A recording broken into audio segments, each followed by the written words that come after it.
Hello students, आज हम पढ़ने वाले हैं कक्षा 8वीं का अध्याय 5 धात्विक एवं अधात्विक का पार्ट 2 पढ़ने वाले हैं। ठीक है, पार्ट 1 में मैंने आप लोगों को धातु और अधातु के बारे में बता दिया था, है ना, क्या होता है, एग्जाम्पल भी दे दिया था आप लोगों को, और साथ ही साथ उसका भौतिक गुणधर्म में आप लोगों को बहुत सारा गलनांक तक आप लोगों को बता दिया था मैंने। ठीक है, आज हम लोग इसका नया टॉपिक जो है ना, धात्वे एवं अधात्वे का रासायनिक गुणधर्म जो है उसको शुरुआत करने वाले हैं। ठीक है, तो रासायनिक गुणधर्म में हम बात करेंगे इसमें ऑक्सीजन के साथ क्रिया, ठीक है, उसके बाद जल के साथ क्रिया, और तीसरे नंबर बात करेंगे अम्लों के साथ क्रिया। मतलब रासायनिक गुणधर्म है ना, धातु और अधातु के रासायनिक गुणधर्म। भौतिक गुणधर्म में हम क्या कर रहे थे, केवल जो प्रत्यक्ष रूप से हमें जो दिखाई दे रहा था उन्हें आकलन करके हम उसके भौतिक गुणधर्म को बता दिए थे। लेकिन आज हम बात करेंगे इसमें रासायनिक गुणधर्म, मतलब हम क्या करेंगे, धातु और अधातुओं को लेकर उन्हें क्या करेंगे, क्रिया कराएंगे, और क्रिया कराने के दौरान जो हमें परिणाम प्राप्त होगा उसके आधार पर हम क्या कर देंगे, निष्कर्ष निकाल देंगे और बता देंगे कि हाँ यही इसका क्या है, रासायनिक गुणधर्म है। ठीक है, अगला बात करते हैं, इसमें जो अगला टॉपिक पढ़ेंगे वो रहेगा धातु का धातु द्वारा विस्थापन। ठीक है, इससे पहले वाले अध्याय में आप लोगों ने विस्थापन अभिक्रिया पढ़ा था, बस उसी से रिलेटेड ये भी है, धातु का धातु द्वारा विस्थापन कैसे होता है, कौन से धातु जो है वो अधिक क्रियाशील है और कौन सा धातु जो है वो कम क्रियाशील है। ठीक है, तो चलिए आज बात करते हैं। सबसे पहले रासायनिक गुणधर्म में सबसे पहले बात करेंगे ऑक्सीजन के साथ क्रिया। तो बात करते हैं यहाँ पर धातु और धातु के रासायनिक गुणधर्म पढ़ रहे हैं, तो इसमें ऑक्सीजन के साथ क्रिया, जब धातुएं जो है ऑक्सीजन के साथ क्रिया करती है, धातु जैसे कि कोई भी धातु तत्व ले लेते हैं हम लोग, जैसे यहाँ पर बात करते हैं हम लोग, यहाँ पर ले लेते हैं मैग्नीशियम, क्या लेते हैं, मैग्नीशियम लेते हैं। ठीक है, मैग्नीशियम ले सकते हो, जिंक ले सकते हो, जो भी आपको लेना है आप ले सकते हो। सबसे पहले मैंने यहाँ मैग्नीशियम लिया। ठीक है, अब मैग्नीशियम को क्या करते हैं हम लोग, क्या कर देते हैं, मैग्नीशियम का एक पत्र लेकर या तार लेकर क्या कर देते हैं, इसे हम क्या कर देते हैं, जला देते हैं। जैसे ही इसे हम क्या करते हैं, जलाते हैं, ठीक है, जैसे ही इसे जलाएंगे तो क्या होगा, ये इसे परख नली के अंदर, है ना, जैसे ही जलाएंगे तो क्या होगा, इसे हम क्या करते हैं, परख नली के अंदर क्या कर देते हैं, जैसे जलाकर इस पत्र को परख नली के अंदर डाल देते हैं तो ये क्या बन जाएगा, राख बन जाएगा, और इसे क्या कर देते हैं, कार्बन के माध्यम से क्या कर देते हैं, ढक देते हैं। ठीक है, जब ये जल जाएगा तो राख भी बन जाएगा, और साथ ही साथ इसका जो धुआं है ना, या जो बोलना चाहिए गैस है, वो वही का वही बना रहेगा। अब हमें क्या करना है, इस राख को लेना है। ठीक है, इस राख को लेना है और क्या कर देना है, इसके अंदर क्या कर देना है, पानी डाल देना है। क्या कर देना है, पानी डाल देना है। जैसे ही पानी डालने के दोनों आपस में क्या हो जाएगा, घुल जाएगा, गैस और राख जो है वो क्या हो जाएगा, घुल जाएगा। जब घुल जाएगा तो इस स्थिति में हमें क्या लेना है, एक लिटमस पेपर लेना है। इसको आप लोगों ने 7th में 8th में पढ़ लिया था।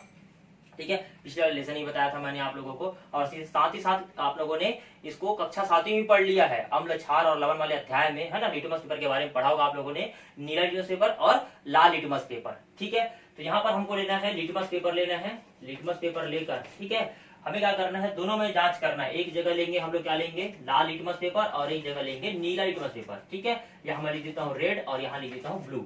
ठीक है, समझ आ जाएगा इससे। एक जगह लेना है लाल लिटमस पेपर और एक जगह लेना है हमें, है ना, नीला लिटमस पेपर। उसके बाद यहाँ पर जो आपने जो बनाकर रखा हुआ था, जो विलयन तैयार हुआ था, ये मैग्नीशियम हाइड्रोक्साइड बन चुका है यहाँ पर। ठीक है, अब इसे हमें क्या करना है, लेना है, ऑक्साइड जो बनेगा उसे लेना है, और सबसे पहले हमें कहाँ डालना है, नीले लिटमस पेपर में डालेंगे। नीले में डालेंगे तो वहां पर कोई भी प्रभाव दिखाई देने वाला नहीं है, लेकिन जैसे ही लाल में डालते हैं वो कैसा हो जाएगा, नीला हो जाएगा। लाल में जैसे ही डालेंगे वो क्या हो जाएगा, नीला हो जाएगा। मतलब इसे सिद्ध होता है कि इसकी जो प्रकृति होती है ना, वो कैसी होती है, क्षारीय होती है। कैसी होती है, क्षारीय होती है। ठीक है, मतलब सीधा हम कह सकते हैं कि मैग्नीशियम की क्रिया जब ऑक्सीजन की उपस्थिति में उसको गर्म कराया गया तो क्या बना, मैग्नीशियम ऑक्साइड बना, है ना, मैग्नीशियम ऑक्साइड 2MgO। अब क्रिया को पूर्ण कराना है। इससे पहले आप लोगों ने रासायनिक समीकरण संतुलित करना सीखा था, तो ऑक्सीजन को कितना मिल गया, 2 मिल गया, मैग्नीशियम को कितना मिल गया, 2 मिल गया, लेकिन यहाँ ऑक्सीजन कितना है, मैग्नीशियम कितना है, 1 है, तो इसको भी हमें क्या करना पड़ेगा, 2 देना पड़ेगा। तो इस प्रकार से क्रिया को हमने क्या कर दिया, पूर्ण कर दिया। मैग्नीशियम ऑक्साइड तो बना, है ना, लेकिन यहाँ पर जब मैग्नीशियम ऑक्साइड बना हुआ है तो इसकी प्रकृति कैसी होती है, क्षारीय होती है। मतलब हम सीधा कह सकते हैं कि धातु जो है वो ऑक्सीजन के साथ क्रिया करके कौन सा ऑक्साइड बनाता है, क्षारीय ऑक्साइड बनाता है। इसके राख को लेना है और क्या कर देना है, जैसे ही लाल हमको नीला पेपर दिखाई देगा उसमें डालेंगे तो उसमें कोई प्रभाव दिखाई नहीं देगा, लेकिन जैसे ही लाल लिटमस पेपर में डालेंगे वह नीला हो जाएगा। इससे सिद्ध होता है कि इसकी प्रकृति कैसी है, क्षारीय है। ठीक है, तो हम सीधे लिख सकते हैं कि धात्वे ऑक्सीजन के साथ क्रिया करके क्षारीय ऑक्साइड बनाता है। ठीक है, अगला इसे बात कर सकते हैं। अब अधातुओं के साथ क्रिया कराएंगे तो अधातुओं में हमें लेना है गंधक। गंधक बोले तो सल्फर। ठीक है।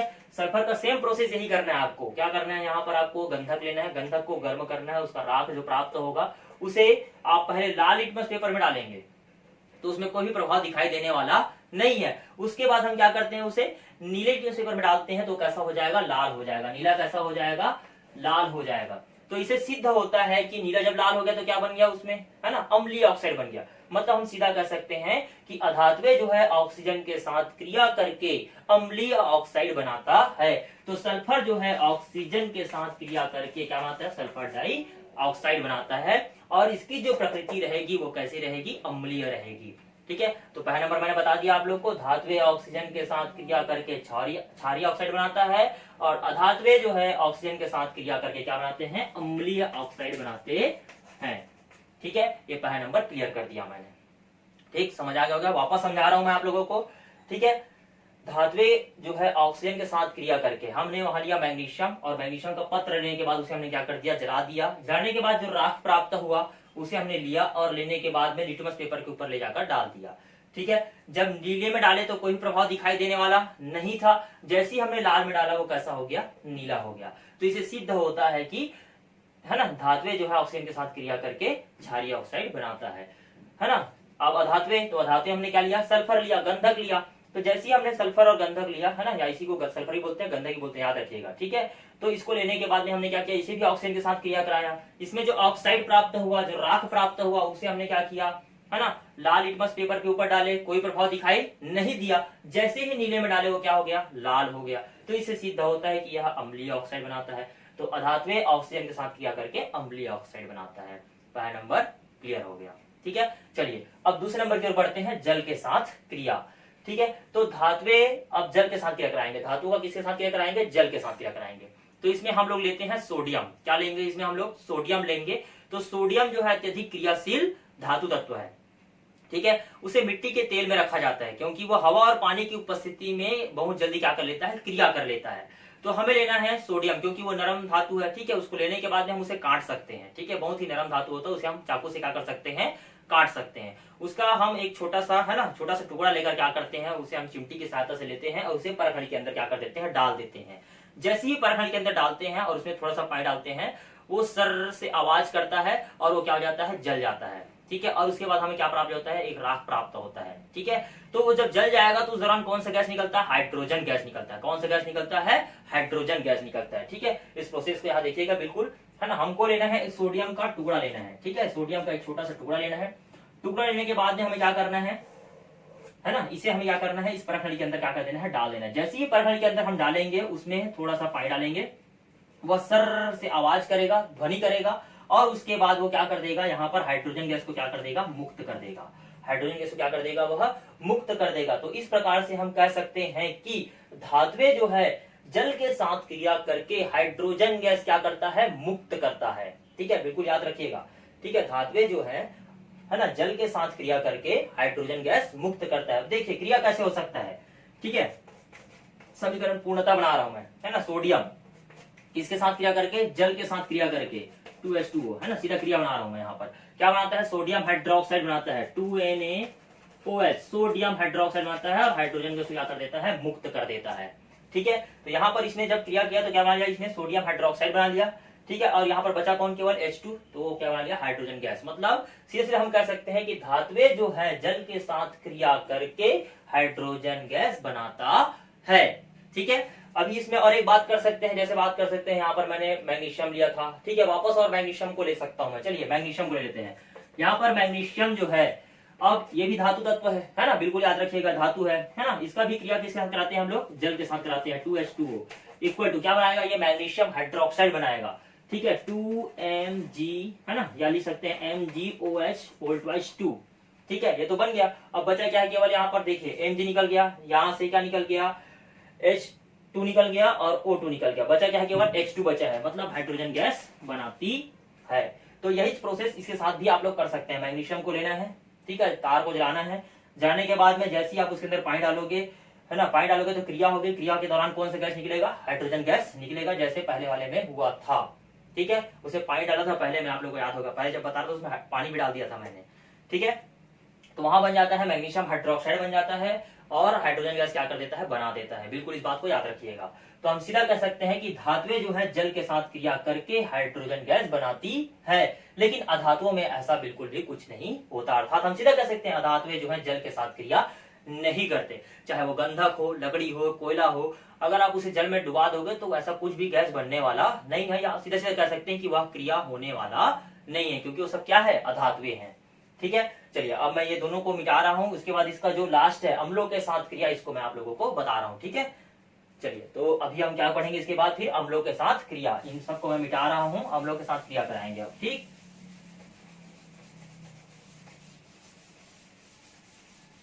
चलिए अब बात करते हैं इसमें अम्लों के साथ क्रिया। तो धातुएं क्या करते हैं, अम्लों के साथ क्रिया करके। ठीक है, अब धातुएं को अम्लों के साथ क्रिया कराएंगे। ठीक है, कोई भी धातु लेते हैं, जैसे कि बात कर सकते हैं ना, है ना, हम लोग लेंगे यहाँ पर, जैसे कि ले सकते हैं जिंक, ले सकते हैं, क्या ले सकते हैं, जिंक ले सकते हैं। जिंक धातु ले लिया हम लोगों ने।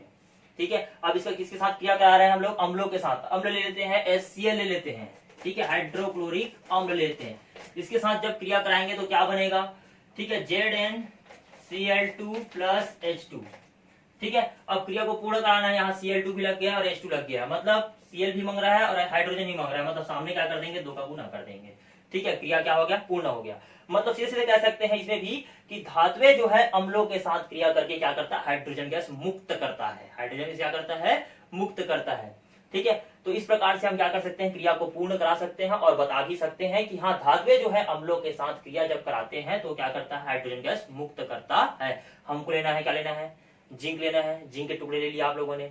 जिंक के टुकड़े लेने के बाद में क्या करना है आप लोगों को, उसको क्या करना है ना, हाइड्रोक्लोरिक अम्ल के साथ क्या करा देना है, क्रिया करा देना है। गर्म करने के बाद में उसको डाल देना है परखनी के अंदर, और जैसे ही हाइड्रोक्लोरिक अम्ल डालोगे कौन सा गैस उत्पन्न हो जाएगा वहां पर, है ना, हाइड्रोजन गैस उत्पन्न हो जाएगा। मतलब हाइड्रोजन गैस क्या करता है, मुक्त करता है। तो इस प्रकार से आप लोग बता सकते हैं।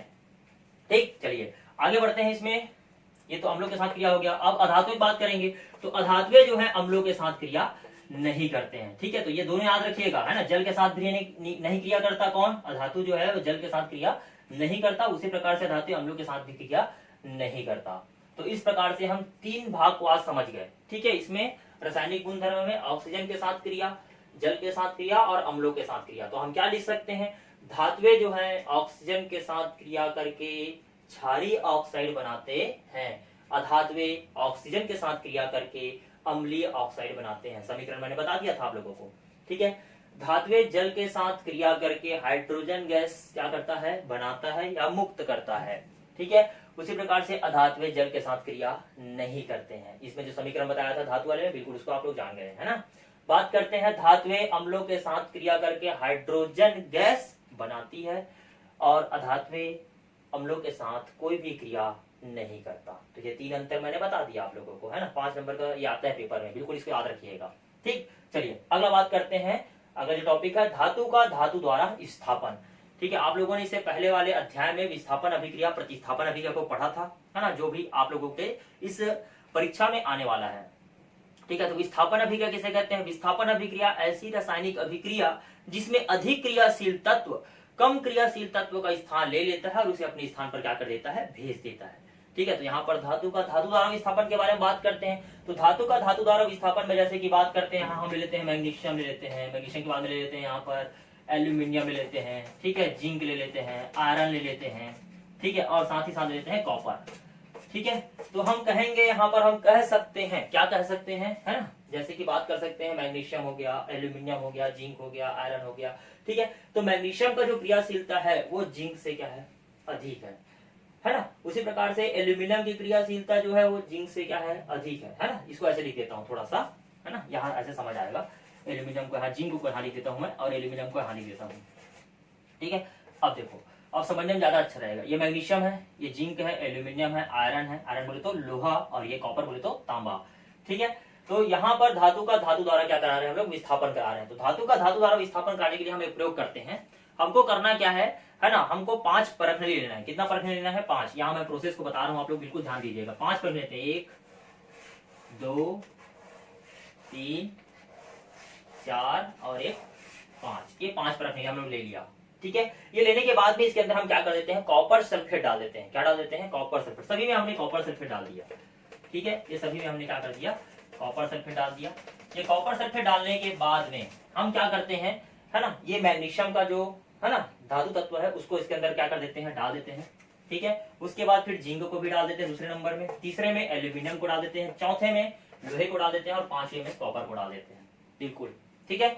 अब यहाँ पर हम देखेंगे तो मैग्नीशियम जो है वो कॉपर को क्या कर देगा, विस्थापित कर देगा, क्योंकि मैग्नीशियम की जो क्रियाशीलता है वो कॉपर से क्या है, अधिक है ना। उसी प्रकार से यहाँ पर जैसे जिंक है, जिंक डाले थे तो जिंक क्या करेगा, कॉपर को है ना कॉपर सल्फेट के विलयन से क्या कर देगा, विस्थापित कर देगा।